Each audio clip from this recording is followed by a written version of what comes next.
morning and welcome sa aking munting channel. Narito po ang ating mga pakaabangan dito nga sa Lavender Field at dito nga ay nakuha na kay Lily itong ang si Camila at ngayon ay hinabol nga din nitong ang si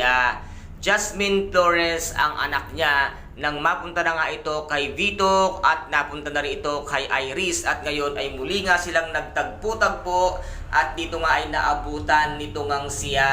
Jasmine Flores or si Lavender Field na tinututukan nga ng baril ni Iris itong ang si Lily kung kaya't agad-agad niya nga itong nilapitan at sinabi nga niya na siya na lamang ang kunin niya at siya naman ang kanyang kailangan dahil nga sa sobrang galit at selos niya dito dahil nga nagkaroon ng isang supling or anak itong ang si Tyrone at itong si Jasmine Flores na hindi ngayon matanggap-tanggap nitong ang si Iris at ngayon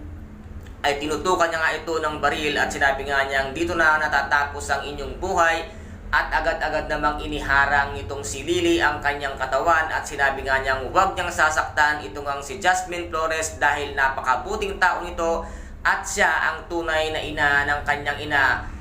anak-anakan na si Camila at dito ay nasabi nitong ang si Iris na umalis ka dyan na Lily at lumayo ka na at sumunod ka na kay Camila para makuha mo ang iyong anak. Ngunit nasabi nga nitong si Lily na hindi siya alis doon at handa na siyang mamatay, mailigtas lamang itong ang si Jasmine Flores na siyang tunay na ina nitong ang si Camila at ito lamang ang siyang makakapag-alaga sa kanya at ngayon ay lalong nagnit-ngit ng galit itong ang si Iris nang biglang dumating si Tyrone at magkita-kita lang nga silang apat at ngayon ay hindi alam ang gagawin nitong ang si Iris dahil nasa harapan niya na ang dating lalaking kanyang minahal at ngayon ay iniwan ng alam niya ito at agad-agad namang sinundan nitong ang si